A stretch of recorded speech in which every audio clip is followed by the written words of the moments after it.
पाहूया दिवसभरातल्या शिवसत्ताच्या काही ठळक घडामोडी। भाविकांची गर्दी, बँड पथकाची साथ आणि गुलालाची उधळण, भाविकांची अल्लोड गर्दी व हर हर महादेवचा जयघोष सारेकसे शिव महिमेने मंतरलेले या शिवभक्तीच्या महिन्यात नवगाव येथील मोरेश्वर महाराजांचा महाशिवरात्र उत्सव साजरा झाला। 26 फेब्रुवारी 2025 रोजी महाशिवरात्री निमित्त सकाळी 4 वाजल्यापासून मंदिरात दर्शनासाठी भाविकांची गर्दी जमा झाली होती। लहान मुलांपासून मोठ्या लोकांपर्यंत भाविकांची मंदिरात गर्दी दिसत होती। तसेच मंदिरात आपले नवस फेडण्यासाठी भाविकांची गर्दी जमलेली होती। संध्याकाळी ठीक 5 वाजता मोरेश्वरच्या मंदिरातून पालखी मिरवणूक निघाली। पालखी सोबत श्री रघुनाथ महाराज प्रसाद एक भजन मंडळ सोबत होते। पालखी सोहळ्यामध्ये भाविक भक्तिभावाने हर हर महादेवाचा जयघोष करत होते। पालखी सोबतच महिला वर्ग देखील मोठ्या प्रमाणात दिसून येत होता।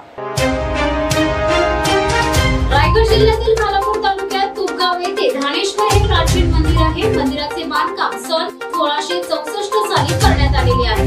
तुपगाव येथील एक शेतकरी आपल्या धान्याची मळणी करत असताना त्याला शिवपिंड धान्यात सापडले, म्हणून त्याला धानेश्वर असे म्हटले जाते, अशी आख्यायिका आहे। या एक दिवसीय यात्रेत येथील कलिंगड, मालाच्या शेंगा, कुंभारांनी बनवलेली मातीची मडकी, खेळणी, चुली यांची विक्री मोठ्या प्रमाणावर होते। त्याचबरोबर आकाश पाळणा, जुगजुग गाडी यांच्याबरोबर अनेक मुलांच्या खेळांची विविध साधने असतात। त्यासाठी लहान मुलांची गर्दी असते। कपडे, खेळणी, खजूर हलवाई व विविध वस्तूंची दुकाने देखील इथे आहेत। एक दिवसात लाखोंची उलाढाल होत असते। यावेळी इथे चोख पोलीस बंदोबस्त देखील आहे। ग्रामपंचायत तुपगाव यांनी रस्ता बनवल्याने भाविकांची गैरसोय खूप झाली होती। सरपंच रवी कुंभार, ग्रामपंचायत अधिकारी सचिन कुराडे यांनी यात्रेचे नियोजन चांगल्या पद्धतीने केले होते। पिण्याच्या पाण्याची सोय देखील यावेळी करण्यात आली होती। मंदिर संस्कृतीचे रक्षण, मंदिर हिताच्या दृष्टीने योजना आखली आणि मंदिराचे संघटन व्हावे यासाठी श्री अष्टविनायक क्षेत्रापैकी श्री गणपती संस्थान महड येथे विश्वशांती मंगल कार्यालयात महाराष्ट्र मंदिर महासंघ आणि हिंदू जनजागृती समिती यांच्या संयुक्त विद्यमाने महाराष्ट्र मंदिर न्यास अधिवेशन संपन्न झाले। त्यावेळी जिल्ह्यातील विविध मंदिराचे विश्वस्त पुजाऱ्यांची प्रमुख उपस्थिती होती।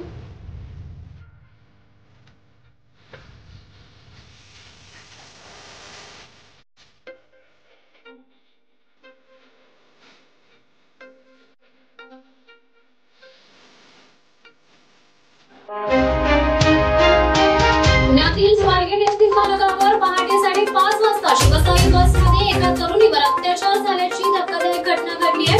पीडित तरुणी फलटणला जाण्यासाठी स्वारगेटला आली असता दत्तात्रय रामदास गाडे नावाच्या व्यक्तीने तिला फसवून बसमध्ये नेले आणि तिच्यावर बलात्कार केले। या घटनेची तात्काळ दखल घेत विधान परिषद उपसभापती डॉक्टर नीलम गोरे यांनी स्वारगेट बस स्थानक येथे संबंधित अधिकारी, पुणे पोलीस आयुक्त निखिल पिंगळे, पोलीस उपायुक्त झोन 2 श्रीमती स्मार्तना पाटील, स्वारगेट वरिष्ठ आगार व्यवस्थापक जयेश पाटील, आगार व्यवस्थापक पल्लवी पाटील यांच्याशी चर्चा करून महत्त्वपूर्ण सूचना दिल्या। या घटनेमुळे एसटी स्थानकांवरील सुरक्षेच्या उपाययोजनांबाबत गंभीर प्रश्न उपस्थित झाले।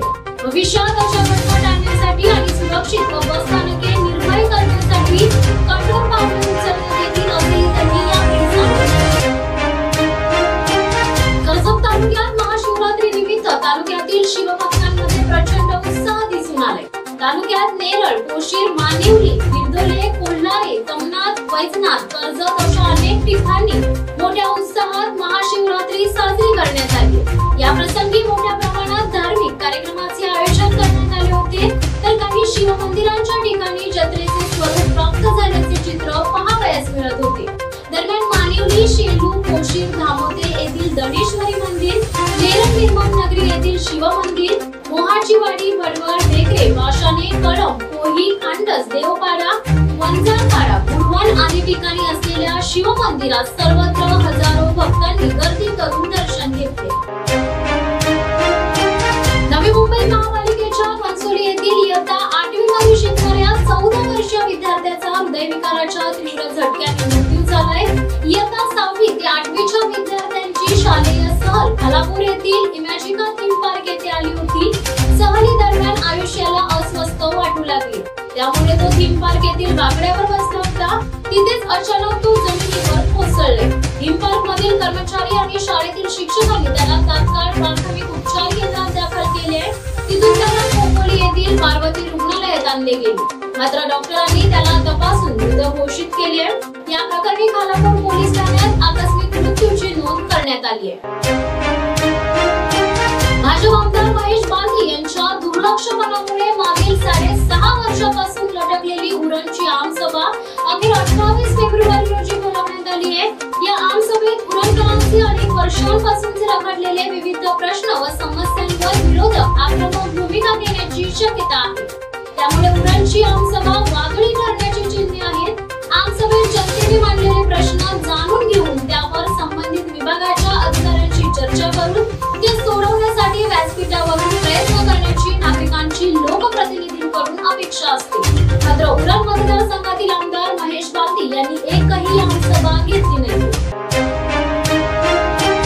युवा सेनेचे रायगड जिल्हा प्रमुख संजय म्हात्रे यांच्या वाढदिवसानिमित्त पवनपुत्र स्पोर्ट्स क्लबच्या विद्यमाने पालघर येथे रायगड जिल्हास्तरीय पुरुष गटाच्या आमदार चषक कबड्डी स्पर्धेचे आयोजन करण्यात आले होते. या स्पर्धेतील अंतिम सामना पांडवादेवी रायवाडी विरुद्ध नवतरुण कारावी संघात झाला. या सामन्यात रायवाडी संघाने कारावी संघाचा पराभव करून रायवाडी संघाने आमदार चषक कबड्डी स्पर्धेत विजेतेपद मिळवले. या स्पर्धेत उद्घाटन आमदार महेंद्र दळवी यांच्या हस्ते करण्यात आले. या स्पर्धेचे पारितोषिक वितरण युवा सेनेचे जिल्हा प्रमुख संजय म्हात्रे, निगडी ग्रामपंचायत सरपंच कल्पना म्हात्रे आदी मान्यवरांच्या हस्ते करण्यात आले. स्वारगेट बसस्थानकात 26 वर्षीय तरुणीवर झालेल्या बलात्कार प्रकरणाने संपूर्ण महाराष्ट्रात संतापाची लाट उसळली आहे.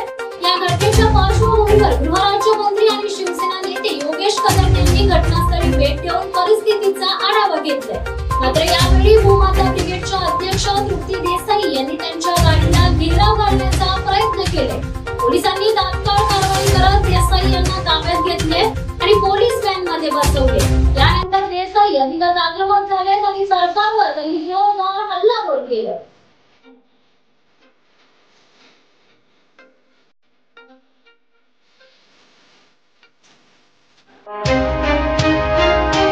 पुण्यावरून चिपळूणला येत असता कुंभारली घाटातील काकणकडा येथील अवघड वळणावरून कार 500 फूट खोल दरीत कोसळली आणि कार मधील दोघांचा मृत्यू घडून आलाय.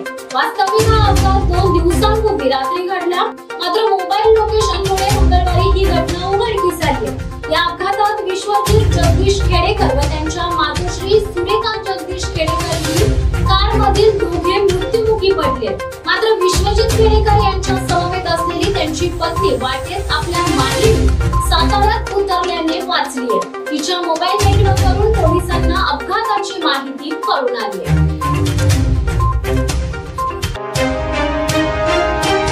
एग्रो न्यूज परिवार चॅरिटेबल ट्रस्ट फलटण यांच्या विद्यमाने धर्मवीर छत्रपती संभाजी महाराज राज्यस्तरीय साहित्य संमेलन 2025 चे आयोजन गुरुवार दिनांक 27 फेब्रुवारी रोजी आयोजित केले होते.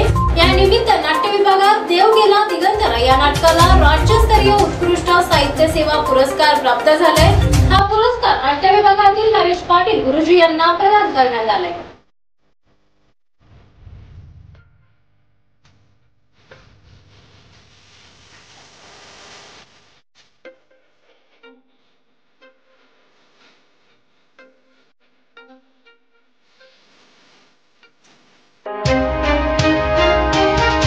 तर या होत्या आजच्या दिवसभरातल्या काही ताज्या घडामोडी.